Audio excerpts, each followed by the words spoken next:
तो आज की क्लास में हम चैप्टर 8 ग्रेविटी चालू करेंगे।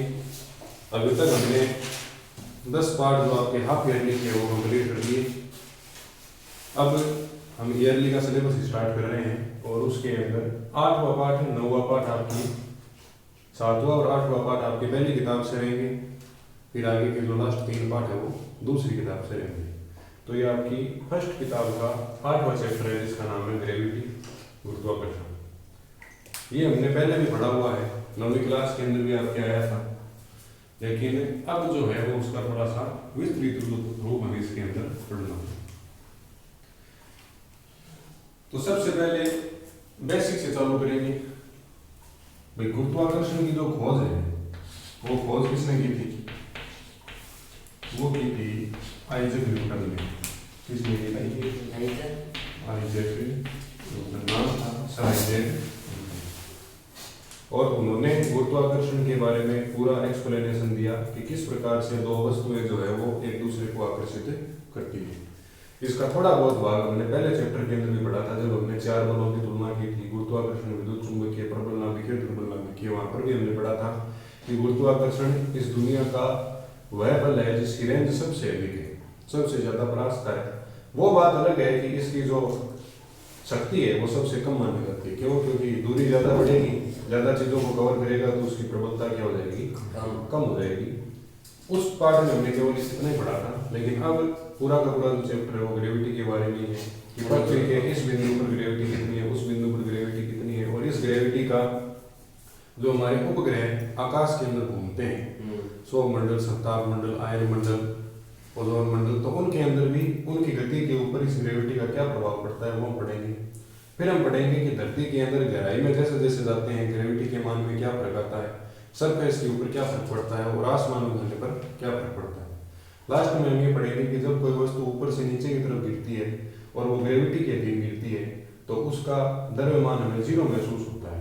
जैसे हम जो मेले के अंदर तुम्हारे वो घूमने वाला राउंड अबाउट आता है बड़े वाला, उसके अंदर ऊपर से नीचे आते तो पेट के अंदर गुदगुदी सी उत्पन्न होती है। उसका कारण ये है कि हमारे जो शरीर का सेंटर ऑफ मास है, द्रव्यमान केंद्र है, वो ऊपर रह जाता है और हम उस झूले के साथ में नीचे आते हैं तो हमारे पेट से ऊपर तक की ऐसे गुदगुदी महसूस होती है। तो वो हम सारी चीजें इसमें पढ़ेंगे। फिर हम देखेंगे कि पृथ्वी का जो आकार है उसके अंदर भूमध्य रेखा के ऊपर ग्रेविटी का क्या फर्क है और ध्रुवों के ऊपर ग्रेविटी का क्या फर्क है, फिर उन दोनों की तुलना करेंगे। तो इस तरीके से बहुत इंटरेस्टिंग चैप्टर है और ऐसे समझ लो कि 92% इसके अंदर मैथमेटिक्स कैलकुलेशन ही आने वाली है, लेकिन वो कैलकुलेशन एक तो नॉर्मल होगी, उसमें कोई ज़्यादा बड़ी बात नहीं होगी। कुछ कॉन्स्टेंट आएंगे जिनके मान आपको याद रखने हैं, जैसे कैपिटल जी आ जाता है 6.627 की घात -11 m² तो वो सारी चीज़ें आपको याद रखनी पड़ेगी। चैप्टर आपका पढ़ा हुआ है एकदम इजी है, उसमें कोई बड़ी बात नहीं है, ठीक है। तो आप सबसे पहले इसके अंदर एक लाइन लिखो, इसके इम्पोर्टेंट टॉपिक बता। अभी बताओ। तो अभी जो मैंने बोले वो सारे इम्पोर्टेंट ही इसके सारे इसके अंदर यही है। 92% कैलकुलेशन है, सारी चीजें मिलेंगे नहीं। और क्लासिकल फिजिक्स के अंदर तुम जितनी भी ब्रांच पढ़ोगे उनमें सबसे ज्यादा काम आने वाली ब्रांच कौन सी है? ग्रेविटी की। अगर ग्रेविटी नहीं होगी तो भाई अभी मान लो कोई मंगलयान भेजे, चंद्रयान भेजे, तो हमें उसकी स्पीड ऐसे निर्धारित करनी पड़ती है कि सबसे पहले उसके अंदर फ्यूल के टैंक बनाते हैं रॉकेट के अंदर। जैसे ये तुम्हारी रॉकेट है तो रॉकेट का आकार किस कारण बढ़ता है? रॉकेट तो केवल इतनी सी है, जो सिस्टम लगा हुआ है केवल इतनी दूर के अंदर लगा हुआ है, तो फिर ये आकार क्यों बढ़ा है? क्योंकि इसके अंदर यहाँ पर हमने फ्यूल भरा है। अब ये पहला पोस्ट, ये दूसरा चैम्बर, तीसरा, चौथा, 5वां चैम्बर, ये चैम्बर का आकार इसलिए बढ़ाते हैं क्योंकि जो पृथ्वी की ग्रेविटी है, पृथ्वी की ग्रेविटी इस रॉकेट को कहाँ लाना चाहेगी? वापस से नीचे, और हम इसको कहाँ भेजना चाहते हैं? ग्रेविटी से बाहर। भाई ये ग्रेविटी की लाइन है, अगर ये रॉकेट इस लाइन को पार कर गई फिर इसको एनर्जी की जरूरत नहीं पड़ेगी, फिर तो ये इंजन सारे बंद कर देंगे तो भी ये बिना ग्रेविटी की इधर उधर मोशन कर सकती है। लेकिन इस लाइन को तो पहले पार करना पड़ेगा। अब इस लाइन को पार करने के लिए निश्चित वेग तय किया जाता है जिससे कि ये रॉकेट उड़े तो इस लाइन को पार करके ग्रेविटी से क्या चला जाए? बाहर चला जाए। और वो वेग कितना है आपसे पेपर में पूछ सकता है कि 11.2 किलोमीटर प्रति सेकंड। हाँ, 1 सेकंड के अंदर ये जो रॉकेट है वो कितनी डिस्टेंस कवर करता है? अगर किसी वस्तु को तुम नीचे से फेंको और उसका वेग इतना हो जाए 11.2 किलोमीटर 1 सेकंड के अंदर वो जा रही है, तो वो कभी भी लौट कर पृथ्वी के ऊपर वापस नहीं आएगी। क्यों? क्योंकि वो इस ग्रेविटी के क्षेत्र को पार कर जाएगी, ग्रेविटी के क्षेत्र से भाग जाएगी। भागने को कहते हैं पलायन करना, एस्केप। और इसीलिए पेपर के अंदर पूछा जाता है कि पलायन वेग को परिभाषित करो। तो पलायन वेग किसी भी वस्तु को दिया गया वह वेग है जिससे कि वह पृथ्वी की ग्रेविटी को छोड़कर अंतरिक्ष में चली जाती है, उस वेग को क्या कहते हैं? पलायन वेग कहते हैं। और पृथ्वी के ऊपर जो वस्तुएं उपस्थित है उनका पलायन वेग कितना निर्धारित किया गया है? अगर इसका वेग इतना भी हो गया 11.1 तो भी इस ग्रेविटी को पार नहीं करेगी, इस लाइन से पहले वापस नीचे गिर जाएगी। हाँ, तो हमें इस रॉकेट को इतना वेग प्रदान करना है, इसलिए यहाँ पर हम क्या डालते हैं? इसमें फ्यूल, इसमें फ्यूल, इसमें फ्यूल, इसमें फ्यूल, इनके अंदर ईंधन भरा हुआ है। तो मान लो ये यहाँ से देखो, तुम जब रॉकेट का लॉन्च होता देखते हो तो नीचे से देखकर आग ओपन होते हुए देखते हो, तो वो सबसे पहले इस चैम्बर का जो ईंधन है वो जलता है। ये जल गया तो ये टुकड़ा रॉकेट से टूटकर अलग हो जाता है, ये अलग हो गया। अब वो ईंधन जला तो इसका भार भी तो कम हो गया, ये हड़की हुई तो इसका वेग क्या होगा? ऑटोमेटिक और बढ़ेगा। फिर ये कोष्ठ जलने लगता है, फिर इसके अंदर से धुआं निकलता है, वो इसको और वेग बढ़ा देता है, तो फिर ये भी क्या हो गया? जलकर खत्म। अब रॉकेट इतनी बची है तो रॉकेट का भार क्या हो गया? कम। भार कम होते ही वेग क्या हो जाएगा? जब ये जलेगा तो इसको और वेग प्रदान करेगा। और लास्ट के अंदर ये स्थिति आ जाती है कि जब ये रॉकेट यहाँ पर पहुंची, तो इसके पास में ये तो मेन जो सिस्टम था ले जाना है वो है, और यहाँ पर ईंधन बचा है, समझ गए? अब इस ईंधन को इतनी एनर्जी प्रदान करने की इस लाइन को क्या करता है? पार करता है। तो ये बस इतना काम करता है कि इसको यहाँ से पार लगा देता है। ये रॉकेट जैसे ही यहाँ पर पहुंची, इसका आकार इतना सा रहता है, क्योंकि ये भी क्या हो जाएगा? लास्ट के अंदर जल जाएगा। अब प्रश्न ये आता है कि अंतरिक्ष के अंदर फिर ये तो रॉकेट हम जहाँ चाहेंगे वहाँ ले जा नहीं सकेंगे, क्योंकि इसका ईंधन तो खत्म हो गया। गाड़ी के अंदर पेट्रोल ही नहीं है, तो फिर तुम उसको अपने हिसाब से नहीं चला सकते, तो उसको कौन उड़ाएगा?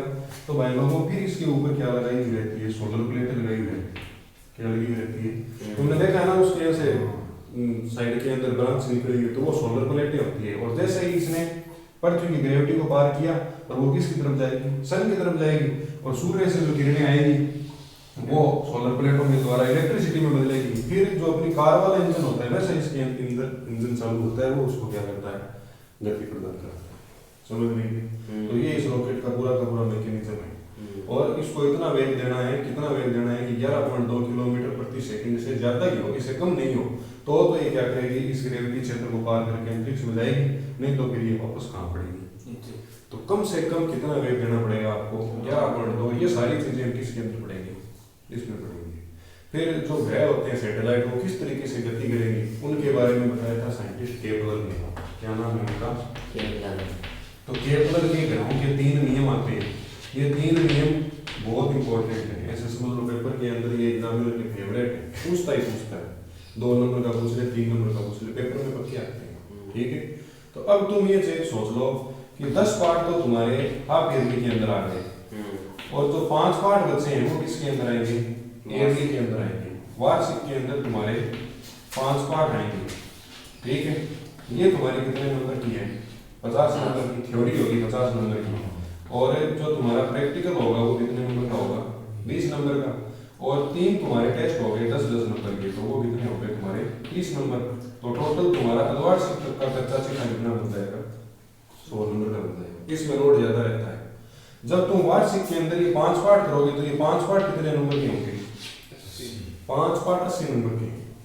ऐसा नहीं है खाली 5 पार्ट से, इन 10 से भी आएंगे, थोड़े बहुत पर्सन आएंगे, लेकिन मान लो अगर इन 10 पार्टों से 20 नंबर के पर्सन आ गए तो अकेले इन 5 पार्टों से कितने नंबर कवर होंगे? 60 नंबर। फिर वार्षिक में 20 नंबर का तुम्हारा सेम वन प्रैक्टिकल होगा, तो ये भी कितने नंबर का हो जाएगा तुम्हारा? 100 का। और जो ग्रैंड टोटल बनेगा फिजिक्स का तुम्हारा 11वीं का, वो कितने नंबर का होगा? 200 नंबर का होगा। इसके आधार पर तुम्हारे परसेंट निर्धारित किए जाएंगे। तो अब देख लो ये जो 5 पार्ट है, अगर 60 नंबर का भी आता है तो पर पार्ट कितने नंबर का है? 12 नंबर। और 12 नंबर अगर एग्जामिनर को कवर करने हैं तो वो जो बड़े 4% देगा ना, 4%, 4 नंबर की, वो इन्हीं पार्टों के अंदर से आएंगे, इन्हीं 5 पार्टों के अंदर। वार्षिक के अंदर तुम्हें इन 10 पार्टों में से कोई बड़ा पर्सन नहीं पढ़ना, छोटे-छोटे परिभाषा पढ़नी है। बर्नौली, अब तुम सोच के देखो कि अगर एग्जामिनर बर्नौली पर में अर्धवार्षिक में नहीं देगा तो वार्षिक में आने का तो कोई चांस ही नहीं है, क्योंकि ये जो 5 पार्ट है ये अकेले बहुत काफी है। है कि नहीं? अगर वो प्रक्षेप्य गति नहीं देगा अर्धवार्षिक में, तो फिर वार्षिक में तो ये 5 पार्ट ही नहीं आने देंगे उसको, देनी पड़ेगी उसको प्रक्षेप्य गति। और अगर अर्धवार्षिक में प्रक्षेप्य गति नहीं देगा तो फिर पेपर कितने का नहीं मिलेगा? 50 का नहीं मिलेगा। समझ रहे हो ना? तो ये सारी चीजें देख के चीजें इंपॉर्टेंट लगाई जाती है। तो इन पार्ट के अंदर जो जो मैंने तुम्हें महत्वपूर्ण बताया, बड़े बड़े प्रश्न, वो तुम रट के चले जाना। गति की 3 समीकरण नहीं देगा तो फिर यहाँ पे घुमाने कौन देगा, क्योंकि 5 पार्ट ही बैठे हैं, इनके अंदर बड़े बड़े डेरिवेशन आएंगे, समझ में पड़ेंगे। तो गति की समीकरणें, बर्नौली प्रमेय, प्रक्षेप्य गति, केस नली का जो छोटा मोटा भाग था वो मैंने बताया था, वायुयान का उड़ना, वो एक एक नंबर के अंदर आ सकते हैं। प्रतिबल विकृति ग्राफ आ सकता है, वो बढ़िया था। या तुम्हें कह देगा यंग प्रत्यास्था गुणांक के ऊपर सवाल आ सकता है, तो इनकी मैं अलग से वीडियो बनाऊंगा और वो पहले तुम्हें प्रिंट करा के दे दूंगा अपने, उसके ऊपर पर्सन है ना, उसके ऊपर पर्सन तुम्हें लिखा के फिर वो दे दूंगा, एक बार दिल्ली ले आऊंगा और उसकी एक वीडियो भी बना देंगे, ठीक है। तो सारी चीजें निर्धारित पहले से की हुई होती है। आपको कह देता है धन के पेपर में आई सी, तो ये पूरा का पूरा सामने पड़ा है, लेकिन 5 पार्टों के अंदर से बड़े पर्सन नहीं देगा अगली बार, और इनमें से दे देगा, तो फिर इनमें से कब आएंगे? 12वीं के अंदर थोड़ा देगा 5 पार्टों से, देना तो उसको भी है। तो ये समझ लो कि ये 5 पार्ट तो उधर अलग है, और जो आना है बड़े पर्सन वो द्वार से केंद्र ही आएंगे इंग्लिश में, समझ गए खड़ी ये बात है।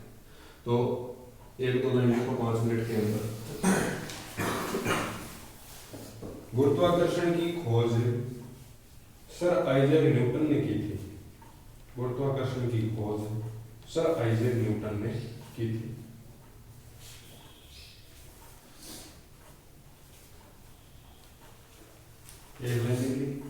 अब हेडिंग लो, गुरुत्वाकर्षण का सार्वत्रिक नियम, universal rule of gravity, universal rule of gravity, सार्वत्रिक नियम।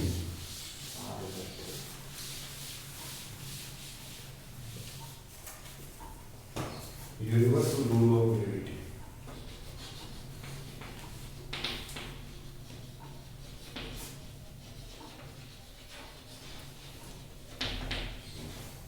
देखो भाई लोगों समझ लेना, लिख तो बात में लेना चाहिए क्लास में। ग्रेविटी के रूल के अंदर क्या बोला गया है कि सबसे पहली बात है, ये जो गुरुत्वाकर्षण का बल है इसके नाम में क्या छिपा हुआ है? आकर्षण बल। कि इस बल की जो प्रकृति है वो क्या होती है? आकर्षण प्रकृति, अट्रैक्ट करने की। दूसरी बात, दुनिया के अंदर अगर किसी बल की परास मैक्सिमम है तो वो कौन सा बल है? गुरुत्वाकर्षण। मैक्स बल नहीं, परास मैक्सिमम है वो है। तो अगर कोई बल ऐसा है जिसकी परास मैक्सिमम है, अधिकतम है, तो वो बल कौन सा है तुम्हारा? गुरुत्वाकर्षण बल है। अगली बात ये आती है कि जो आकर्षण बल लगता है वो किन किन बातों पर निर्भर करता है, उसकी डिपेंडेंसी किन किन चीजों के ऊपर है?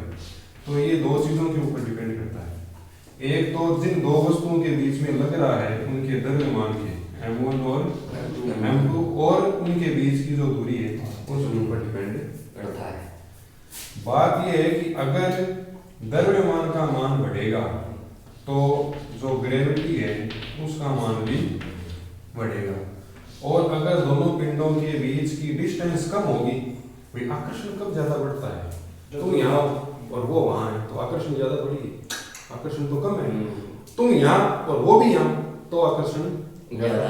तो जब दूरी कम होगी तो जो ग्रेविटी है, तो ग्रेविटी का मतलब ज्यादा, और अगर दूरी ज्यादा तो ग्रेविटी तुम्हारी कम और किसी की ग्रेविटी बढ़ सकती है जन्नत में। अगर दूरी ज्यादा होगी तो तुम्हारी ग्रेविटी कम और किसी की ग्रेविटी, तो सर इसकी रेंज तो ज्यादा है ही, रेंज ज्यादा है, रेंज ज्यादा है, लेकिन प्रबलता तो है। भाई एक पिता के 2 बेटे हैं, एक रहता है रतनगढ़ के अंदर और एक रहता है जयपुर के अंदर। यहाँ रहता है पिता और यहाँ रहता है बेटा नंबर 1 और यहाँ रहता है बेटा नंबर। अब इस बेटे के ऊपर पिता की आकर्षण प्रकृति ज्यादा है। ये बेटा ये नहीं कर सकता कि मैं गली के नुक्कड़ के ऊपर बैठ के कहीं पर बीड़ी सिगरेट पी लूं, धूम्रपान वर्जित है, ठीक है। तो इसके ऊपर इसका भाई इस पिता की रेंज तो जयपुर तक भी है, जयपुर तक भी है, लेकिन इस बेटे के ऊपर ज्यादा है क्योंकि ये पास है। पास का मतलब दूरी कम तो बापू का ग्रेविटी ज्यादा। ये प्रबल है वो दुर्बल। हाँ, यहाँ प्रबल मामला है, वहाँ दुर्बल है। ये कहीं भी उड़े, कोचिंग का कह के कहीं नुक्कड़ पे बैठ जाए, चाय पी ले, बीड़ी पी ले, सिगरेट पी ले, पापा को पापा 2 मिनट बाद बात करता हूँ क्लास के अंदर। तो बल तो इसके ऊपर भी है मोबाइल के द्वारा, लेकिन उस बल का मान क्या है? कम है। उसी तरीके से ग्रेविटी तो लगेगी, ग्रेविटी तो पृथ्वी के पूरे क्षेत्र में लगेगी, लेकिन हो सकता है कि तुम अगर सेंटर के पास में बैठे हो, मान लो ग्रेविटी उत्पन्न यहाँ से हो रही है और तुम यहाँ बैठे हो, तुम्हारे ऊपर तो प्रबल ग्रेविटी लगनी है, और अगर तुम वहां बैठे हो तो ग्रेविटी का मान क्या रहेगा? कम रहेगा। समझ रहे हो ना बात को? तो ग्रेविटी का मान दूरी के ऊपर निर्भर करता है। तुम यहाँ हो, फोन करते हो, वहां कहाँ हो? पढ़ रही तुम, तो ग्रेविटी तुम्हारी है, लेकिन तुम्हारी ग्रेविटी क्या है? कम है। वही काम क्लास में मैं सामने खड़ा हूँ, कहाँ क्लास के अंदर हो, तो वो तुम्हारी दूरी कम होने के कारण ग्रेविटी क्या होगी? ज्यादा। तो वही चीज ध्यान रखनी है, अगर दूरी कम तो ग्रेविटी ज्यादा, दूरी ज्यादा तो ग्रेविटी कम। इन बढ़िया उदाहरण कोई नहीं उसके, देखो मैंने समझाती हूँ। अब अगली बात ये आती है कि ग्रेविटी का जो सूत्र है वो किस प्रकार से बनाया जाता है, वो मैं बता देता हूँ, लिख लेना तुम बाकी के अंदर, देखो कैसे। अब सर 2 बराबर चीजें हुई तो ग्रेविटी लगेगी भाई। तुम्हें पता है लड़के और लड़की की शादी की उम्र लड़के की ज्यादा, लड़की की कम क्यों रखी है? क्यों? लड़का कितने का होना चाहिए? 21 या लड़की 18 मिनिमम। होने पर तो उल्टा भी हो सकता है, लड़की 21 लड़का 18 भी हो सकता है, वो कोई दिक्कत तो है ही। लड़का तो 21 का होना ही चाहिए। क्या? तो लड़के के लिए है ही उम्र 21 की या लड़की के लिए 18 की। भाई लड़का हो जाओ 21 का और लड़की हो 25 की, कोई दिक्कत नहीं, लेकिन लड़का 18 का, लड़की 21 की नहीं होनी चाहिए। अब मैं थाने तो समझना चाहिए, समझो कि सर एक चीज बड़ी होनी चाहिए या दूसरी चीज तभी बल लगेगा। अगर दोनों बराबर के भाई बहन है तो कौन किसको बड़ा कौन किसको छोटा कहेगा? कोई नहीं कहेगा। दोनों एक दूसरे को तू कह के बुलाएंगे। आप और थे शब्दों का उपयोग वहां पर नगण्य हो जाएगा, नगण्य मान के छोड़ दिया जाएगा। अब उसी प्रकार से जब हम किस बल की बात करते हैं तो सर आकर्षण तो बड़ी वस्तु लगाएगी किस पर? छोटी वस्तु पर। तो ये जो बल होता है वो एक वस्तु तो तुम्हारी होनी चाहिए बड़ी और दूसरी होनी चाहिए छोटी। ये तुम्हारी अर्थ है। ये क्या इसको लिख रहा हूँ? ये अर्थ है और ये क्या है? हम तुम कोई भी हो सकता है, ठीक है। और इन दोनों के जो बीच की डिस्टेंस है वो क्या है?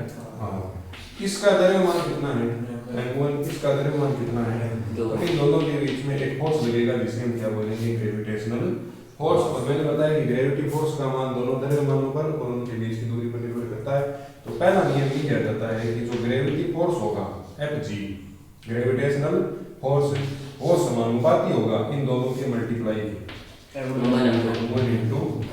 समीकरण नंबर 1। दूसरी बात है जो ग्रेविटेशनल फोर्स होगा वो व्युत्क्रमानुपाती होगा इनके बीच की डिस्टेंस के वर्ग स्क्वायर के। तो F व्युत्क्रमानुपाती r स्क्वायर। तो ये हो गई समीकरण नंबर 2। और जब इन दोनों को कनेक्ट किया जाता है तो Fg समानुपाती समानुपाती, तो ये भी समानुपाती। और ऊपर जो है वो ऊपर नीचे जो है नीचे और जब ये समानुपाती का चिन्ह हटता है तो हमें क्या मिल जाता है? नियतांक मिलता है g m1 m2 बटा r स्क्वायर। और इस r को क्या बोल देते हैं? Gravity constant. ग्रेविटी कांस्टेंट सार्वत्रिक गुरुत्वाकर्षण नियतांक। और इसका जो मान निकाला जाता है वो आता है तुम्हारे पास 6.67 × 10⁻⁻11 mm स्क्वायर बटा kg।